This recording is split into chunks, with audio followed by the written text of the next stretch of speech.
हाँ जी, बिस्मिल्लाहिर्रहमानिर्रहीम। हम लोगों ने लास्ट टाइम एंड किया था ईएम पे कि ईएम क्या टूल है, ईएम को कैसे यूज़ करते हैं, ईएम पे कैसे लॉग्ड इन होते हैं। ठीक है, आज हम ज़रा शुरू करते हैं कि रिमेनिंग ओरेकल टूल्स में ओरेकल कॉरपोरेशन आपको डिफरेंट टूल्स प्रोवाइड करता है, लाइक एसक्यूएल प्लस प्योर अब रह गया एडमिनिस्ट्रेशन वर्क के लिए। आप चाहे सर्वर मशीन पे लॉग्ड इन हो जाएं आईपीसी प्रोटोकॉल के थ्रू, इसके ऊपर open a terminal, load library path configured है तो आप एसक्यूएल प्लस लिखें, इन्वोक हो जाएगा। वैलिड यूजर आईडी पास दें इसे कोई सा भी। फॉर एडमिन है तो डीबी अकाउंट से लॉग्ड इन हो, एल्स नॉन डीबी अकाउंट से लॉग्ड इन हो। Startup, shutdown, administration like recover करना है डेटाबेस को, जो भी आपने टास्क ऑपरेट करने हैं आप इजीली टास्क ऑपरेट करें। ठीक है, सो SQL plus pure DBA utilities के लिए डाल दिया गया।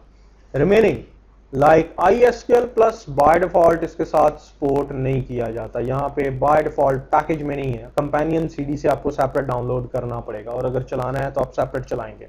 लेकिन ओरेकल कॉर्पोरेशन रिकमेंड करता है कि आप उसके लिए PLSQL डेवलपर या SQL डेवलपर, ये एक सेपरेट टूल है, ग्राफिक टूल है।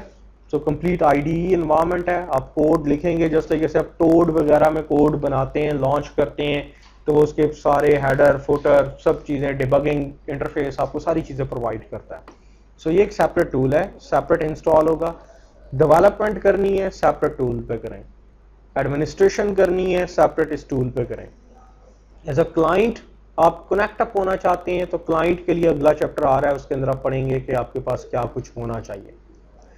Now another one thing SQL plus, एक तरीका तो ये कि आप लॉग इन हो जाएं इंटरैक्टिव वे में, और इंटरैक्टिव वे में जो भी आपको ऑपरेशंस वगैरह परफॉर्म करने हैं वो आप करें। अनदर वन वे कि अगर आपने कोई शेल स्क्रिप्ट बनाना है, लाइक आप चाहते हैं कि ऑटोमेटेड टास्क खुद ही ऑपरेट हो जाया करें, तो क्रिएट अ शेल स्क्रिप्ट। अब इसमें भी दो तरीके हैं। अगर तो आपको प्योर डेटाबेस एडमिनिस्ट्रेशन के अंदर रहते हुए और डेटाबेस की बाउंड्री के अंदर रहते हुए काम करना है, से आप चाहते हैं कि डेटाबेस के अंदर ही एक टेबल से दूसरे टेबल में रिकॉर्ड मूव हो जाया करें आफ्टर एवरी 3 आवर्स या जब कभी आप चाहें। दो टेबल हैं तो एक क्यूरी लिखी हुई आपने, वो क्या करती है, ETL एक्सट्रैक्शन ट्रांसफॉर्मेशन लोडिंग, दो या दो से ज़्यादा टेबल से अपनी क्यूरी चला के वो एक नए टेबल में रिजल्ट पॉपुलेट कर लेती है। आपको पता है कि आपने ऑपरेटिंग सिस्टम की इंटरवेंशन इसमें नहीं होनी। प्योर एसक्यूएल या प्योर PLSQL लिख के आप ये काम कर सकते हैं, या ज़्यादा से ज़्यादा कोई प्रोसीजर पैकेज बना के ये काम कर सकते हैं। तो you have to create DBMS jobs, आपको DBMS जॉब्स बनानी है। DBMS जॉब्स पैकेज यूज़ करें, create job, drop job, alter job, आपने जॉब को ब्रेक करना है, जो भी करना है it's your responsibility. Automated task होगी, जो आप टाइम बता देंगे वो उसके ऊपर रेपिटेशन के साथ या जो भी फ्रीक्वेंसी सेट कर देंगे अकॉर्डिंग टू दैट वन ये टास्क ऑटोमेटिक होना शुरू हो जाएंगे। लेकिन शेल स्क्रिप्ट कहां तक आप बनाते हैं, like I am going to create abc.sh, एक शेल स्क्रिप्ट आपने बनाना है। शेल स्क्रिप्ट क्या करता है, ऑटोमेटेड टास्क जस्ट लाइक जैसे विंडोज स्काइलर करता है। क्रॉन टैब, आपको क्रॉन टैब इसका स्काइलर होता है यूनिक्स में हमेशा, तो क्रॉन जॉब्स बनानी पड़ती हैं। आप क्रॉन टैब फाइल में बता देते हैं कि शेल स्क्रिप्ट किधर पड़ा हुआ है, इसको हफ्ते में कितनी बार चलाना है, किस टाइम पे चलाना है, और इसकी जो आउटपुट की लॉग फाइल है वो हार्ड डिस्क में किधर, डायरेक्टरी स्ट्रक्चर पे किधर बनानी है। ये सारा कुछ आप इस क्रॉन टैब की कमांड्स के साथ इसको बताते हैं। सो क्रॉन जॉब ऑटोमेटिक वे से सारी की सारी आपके टास्क ऑपरेट करेगा। अब प्रॉब्लम ये राइज होता है कि जो शेल स्क्रिप्ट है, ये शेल स्क्रिप्ट किस काम के लिए आप डिज़ाइन करते हैं, जब ऑपरेटिंग सिस्टम की इंटरवेंशन आ जाए आपके टास्क में। जैसे कि आपके पास मल्टीपल मशीन्स हैं, दोनों तरफ मल्टीपल डेटाबेसेस रन हो रही हैं, आप चाहते हैं कि जी ठीक है पहले इस डेटाबेस के टेबल से रिकॉर्ड उठें, आपके डायरेक्टरी स्ट्रक्चर फोल्डर के ऊपर कोई फाइल बने और फाइल की शेप में रिकॉर्ड सारे के सारे सेव हो जाएं, फिर ये फाइल सिक्योर कॉपी हो जाए किसी और ऑपरेटिंग सिस्टम में, दरमियान में लैन और वैन है, या FTP हो जाए या सिक्योर FTP हो जाए, या आप SSH के थ्रू इसके साथ लॉग इन हो, इसके वर्क एरिया में कोई काम करें, फिर यहाँ से दोबारा फाइल वापस आपके पास आए। सो ये काम आप प्योर डेटाबेस के अंदर रहते हुए नहीं कर सकते, क्योंकि FTP सेशन ओपन करना, SSH सेशन ओपन करना, सिक्योर कॉपी करवाना, ये सारे काम ऑपरेटिंग सिस्टम की कमांड्स के साथ होंगे। और यूनिक्स में काम करते हुए आपको बहुत अच्छी शेल स्क्रिप्टिंग आनी चाहिए। इसके लिए shell scripting is each and everything. अगर आप अपने कभी भी लाइफ में 3GL लाइक जावा, C++ और C वगैरह में काम करके आए हैं तो आपके लिए बहुत बेनिफिशियल होगा।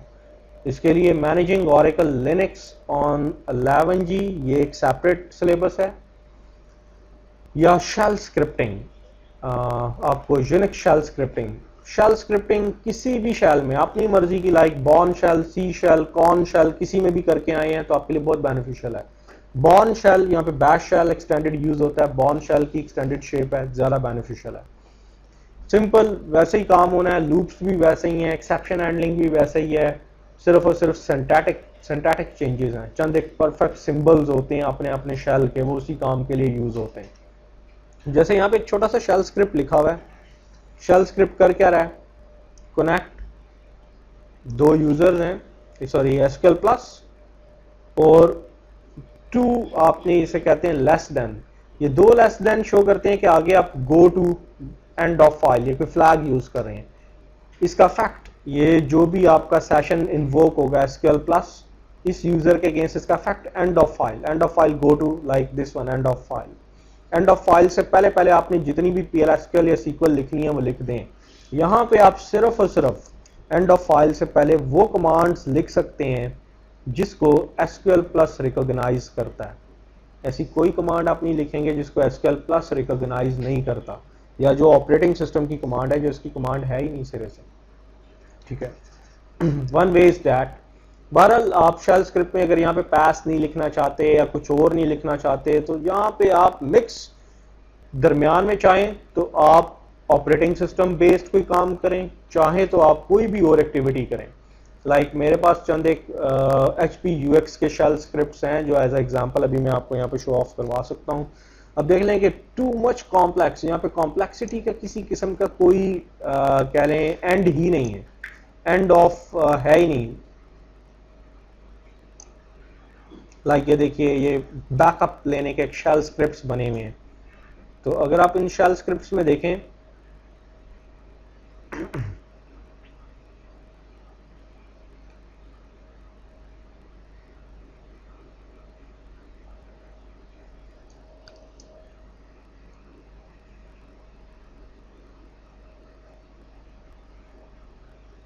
ये देखिए, this one is a shell script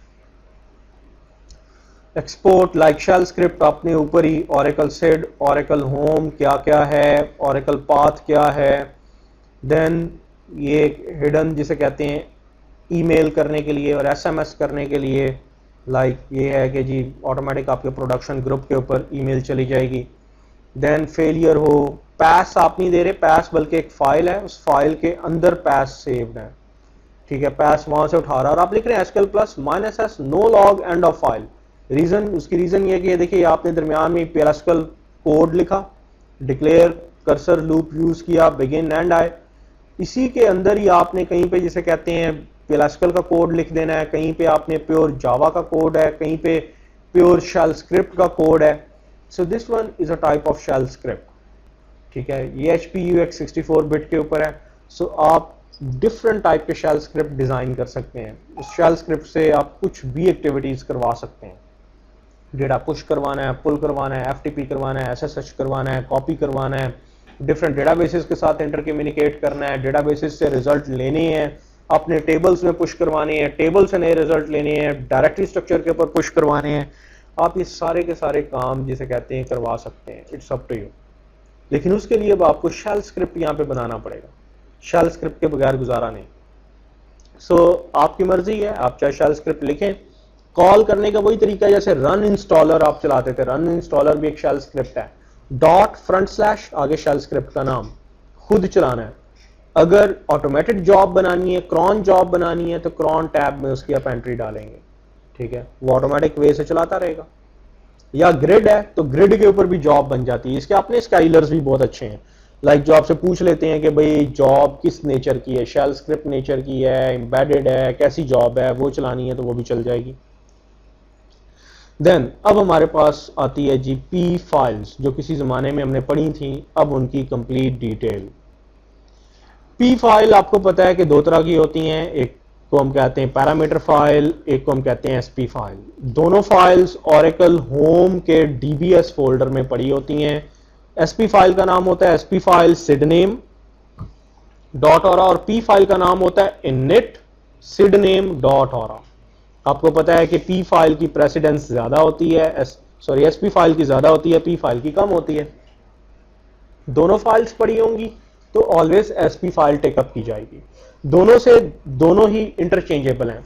like command होती है create P file from SP file अगर एसपी फाइल नहीं है, और create SP file from P file अगर आपकी फाइल डैमेज हो चुकी है। लाइक लुक एट, अगर आपकी फाइल नहीं है so we can create it. अब जैसे मुझे पता है, यहां पे आप देखिए इस वक्त सिनेरियो क्या है।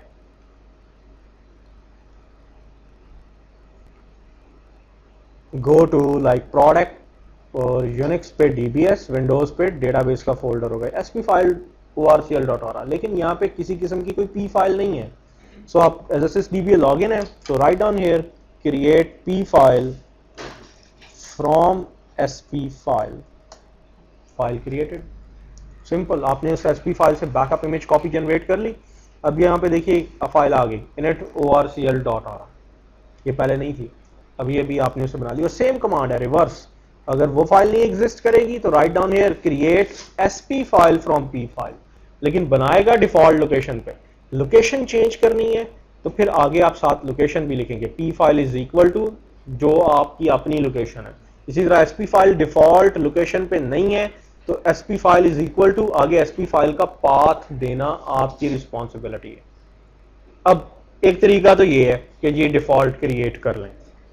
लुक एट, जैसे कि अब ये init orcl.ora है। init orcl.ora ये इसने एसपी फाइल से जनरेट की है, ठीक है, ये इसने एसपी फाइल से जनरेट की है। अब आप एक चीज का ख्याल रखिएगा, बाद में मैं जाता हूं कि कंटेंट्स इसके क्या हैं, कैसे इंटरप्रेट करना है, क्या कुछ करना है। हमारे पास दो तरीके हैं, या तो आप जनरेट कर लें या फिर आपको पता है कि आपकी एक non default P file exist कर रही होती है, किधर, एडमिन की डायरेक्टरी में। ये जी एडमिन के अंदर पी फाइल और यहां पे एक बैकअप इमेज कॉपी पड़ी हुई है। इसका पहले तो नाम ठीक कर लें क्योंकि आगे प्रोसेस आईडी इतना लंबा चौड़ा याद नहीं किसी को रहना। init.ora, ठीक। और दूसरा ये कि आप अपने वापस डीबीएस फोल्डर में जाएं, इस पूरी फाइल के अंदर सारी कुछ जो कुछ भी लिखा हुआ है उसको डिलीट कर दें, ठीक है, जो कुछ भी लिखा हुआ है, और यहां पे सिंपल एक लिखें आई फाइल इज इक्वल टू उस फाइल का पाथ दे दें, mean include file init.ora, that's all. Automatically 3 time diversion करवा सकते हैं और ऐसा होना चाहिए। आप मेमोरी के पैरामीटर सेपरेट एक फाइल में लिखें, डिस्क से रिगार्डिंग पैरामीटर एक में लिखें, फाइन ट्यूनिंग से रिगार्डिंग एक में लिखें। थ्राइस अ टाइम आप फाइल इंक्लूड करवा सकते हैं। ऑटोमेटिकली वो क्या करेगा, यहां से जाएगा इस फाइल init.ora को पढ़ लेगा, अगर आप ये काम करेंगे तो।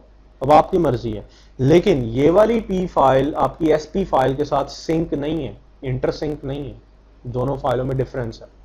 सो दैट्स व्हाई लाइक मैं यहाँ पे डोंट सेव कर रहा हूँ। जब डोंट सेव कर रहा हूँ तो देखिए अब पी फाइल को पढ़ने का तरीका, ये खैर आपके सामने खासी बड़ी एक पी फाइल ले आया है जिसको जरा समझाना अपेरेंटली ट्रिकी और टफ है। मैं पहले जो डिफॉल्ट पी फाइल है उसकी तरफ जा रहा हूँ। Look at, SP file binary है, इनक्रिप्टेड है, सो आपने न्यूटन नहीं बनना, उसको किसी भी एडिटर में ओपन करके खुद जिसे कहते हैं मॉडिफाई नहीं करना, नहीं तो ऑरेकल उसके ऊपर स्टैंप लगा देगा कि भाई ये आपकी डिफॉल्ट वन नहीं है, उसके जो हेडर बिट्स हैं वो ठीक नहीं है, करप्ट कर देगा उसको। अच्छा जी, तरीका क्या होता है, हैश डिपिक्ट करता है कि कमेंट है, पैरामीटर का नाम और आगे पैरामीटर की वैल्यू। पैरामीटर यहाँ पे कई तरह के होते हैं। अब ये तमाम के तमाम देखें, अगर आप पैरामीटर्स को देखें तो सारे पैरामीटर नहीं है, कितने होंगे आप अगर गिन लें या दूसरी तरफ फाइल को भी गिन लें, यहां से अगर आप रोज देखें तो 30 या 40 से ज्यादा पैरामीटर नहीं है ये किसी सूरत में, ठीक है, 30 और 40 है। लेकिन ऑरेकल इतने पैरामीटर पे नहीं चल रहा होता, ऑरेकल तो कोई 250 प्लस पैरामीटर्स पे चल रहा होता है। अगर आप तमाम पैरामीटर की डिटेल गेट करना चाहते हैं तो $, पैरामीटर एक व्यू है हमारे पास। इसमें देखिए पैरामीटर का नाम और पैरामीटर की वैल्यू। और भी बने हैं कि पैरामीटर बेसिक नेचर का है, एक्सटेंडेड नेचर का है, किस नेचर का है। लाइक मैं यहां पे लिखता हूं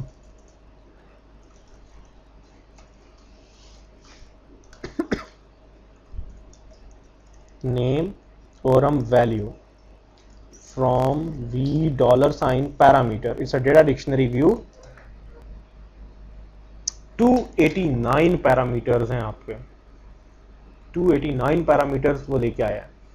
हर एक पैरामीटर, लाइक पैरामीटर का नाम क्या है, पैरामीटर की वैल्यू क्या है, क्योंकि वो सेट लाइन साइज 4000 किया हुआ है ना, इसलिए पैरामीटर का नाम है एसक्यूएल ट्यून कैटेगरी, वैल्यू क्या है default, control management pack access, value क्या है डायग्नोस्टिक प्लस ट्यूनिंग।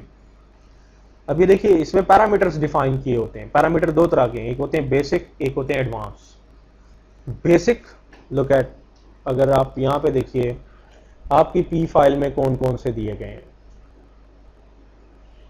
हाँ जी, यहां पे देखिए चंद एक मैंडेटरी होते हैं और बेसिक। पहले मैं बेसिक को एक्सप्लेन करूंगा। जैसे डीबी ब्लॉक साइज कितना है, 8 किलोबाइट। एक ऑरेकल ब्लॉक कितने का बने, 8 किलोबाइट का। आपको पता है जितने का साइज ब्लॉक का होता है उतनी बफर का होता है। बफर भी आपकी 8 KB की बनेगी। ये ऑपरेटिंग सिस्टम डिपेंडेंट होता है। जब आपने DBCA चलाया था तो DBCA ने ऑप्शन एनग्रेव दी थी, 8K के अलावा कोई और थी ही नहीं, क्योंकि आपकी रूट फॉर्मेटेड है ext3 फाइल सिस्टम पे। ext3 किसी सूरत 8 KB से बड़ा ऑरेकल ब्लॉक अलाउ ही नहीं करता। अब ये ऑपरेटिंग सिस्टम डिपेंडेंट पैरामीटर भी है। अगर फाइल सिस्टम बड़ा होगा तो वो अलाउ करेगा, एल्स वो अलाउ ही नहीं करेगा। इसी तरह से दूसरा पैरामीटर देखिए, चंद एक मैंडेटरी हैं जिनको दिए बगैर गुजारा नहीं, बाकी सारे ऑप्शनल हैं। आप नहीं भी बताएंगे तो ऑरेकल अपने डिफॉल्ट टेम्पलेट के यूज कर लेगा। आपको याद है जब हमने बनाया था तो हमने journal purpose database template use किया था। जो जर्नल पर्पस में वो 289 पैरामीटर की स्पेक्स हैं उसने वही यूज कर लेनी है, अगर आप पी फाइल या एसपी फाइल में नहीं बताते। ठीक है, क्योंकि यहां पे देखिए हमने 289 पैरामीटर नहीं डिफाइन किए। अगला पैरामीटर, पहला एक मैंडेटरी तो ये हर हालत में आपको देना पड़ेगा। दूसरा mandatory dB name which is ORCL। तीसरा mandatory parameter name control files, अगर आप ASM यूज नहीं कर रहे तो। अब यहां पे देखिए बाज पैरामीटर नंबर वैल्यू लेते हैं, नंबर को डबल कोट्स में एनक्लोज नहीं किया जाता। वॉरचार और ऐसी वॉरचार वैल्यू जिसमें फ्रंट स्लैश या अंडरस्कोर के अलावा कोई और स्पेशल कैरेक्टर आए। जैसे ये देखिए फ्लैश रिकवरी एरिया किधर बने, क्योंकि फ्रंट स्लैश और अंडरस्कोर आ रहा है तो आपने डबल कोट में एनक्लोज नहीं किया, कर भी दें तो कोई मसला नहीं। लेकिन कंट्रोल फाइल में क्योंकि डॉट पैरामीटर आता है, control01.ctl, तो आपने डबल कोट्स में एनक्लोज भी किया है और साथ अगला नेम देने से पहले कॉमा। जब वॉरचार वैल्यूज एक से ज्यादा हों और स्पेशल कैरेक्टर यूज हो रहे हो तो डबल कोट्स में और कॉमा और पैरेंथेसिस में इनको आप एनक्लोज भी करेंगे। ये रूल है, एज इट इज आपको फॉलो करना पड़ेगा। ठीक इसी तरह से देखिए आपके जो मैंडेटरी पैरामीटर हैं, number 1 dB block size, number 2 database का यूनिक नेम क्या है, जो सिड नेम है वही आप देंगे। अगर नॉन रैक डीबी है, रैक डीबी में क्या होता है, डीबी नेम कुछ और होता है, इंस्टेंस नेम कुछ और होता है। कंट्रोल फाइल्स, जितनी कंट्रोल फाइल्स हैं उनकी लोकेशन बता दें। फ्लैश रिकवरी एरिया, ये भी मैंडेटरी है। And the last one is only and only undo table space name. Undo table space का नेम क्या है, दैट्स ऑल। ये 5 पैरामीटर अगर आपने पी फाइल या एसपी फाइल में लिख दिए, बाकी कोई पैरामीटर की इसको जरूरत नहीं है, वो डिफॉल्ट पैराम्स खुद ही उठा लेगा। ये 5 में से कोई भी एक मिसिंग हुआ तो वो टेम्पलेट को कंसल्ट करेगा, और अगर टेम्पलेट टेम्पलेट में कंट्रोल फाइल का कोई नाम नहीं दिया होता, उसको नाम मिली उसने एरर दे देना। डीबी ब्लॉक साइज अगर टेम्पलेट में 8K का हुआ और आपका भी 8K का है, कोई मसला नहीं, चल जाएगा। ठीक है, सो 5 तो मैंडेटरी हैं। अब जरा देखिए चंद एक ऑप्शनल पैरामीटर, लाइक 1 पैरामीटर है open underscore cursors 300। Open cursor का मतलब क्या है, ओपन कर्सर डिपेक्ट क्या किस चीज को करता है कि आप कितने कर्सर ओपन कर सकते हैं। आपको पता है कि ये आपका इंस्टेंस रन हो रहा है, SGA ठीक है जी, बैकग्राउंड प्रोसेसेस ठीक हैं, underlying database is perfectly all right. अब जब आप कनेक्टिविटी करते हैं, यूजर प्रोसेस सर्वर साइड पे बनाता है सर्वर प्रोसेस के पास होता है पीजीए, प्रोग्राम ग्लोबल एरिया, तो ये इंटर कम्युनिकेट करता है। कर्सर हमेशा आपको पता है पीजीए के अंदर ओपन होता है अगर ओडीएस है, ओरेकल डेडिकेटेड सर्वर है।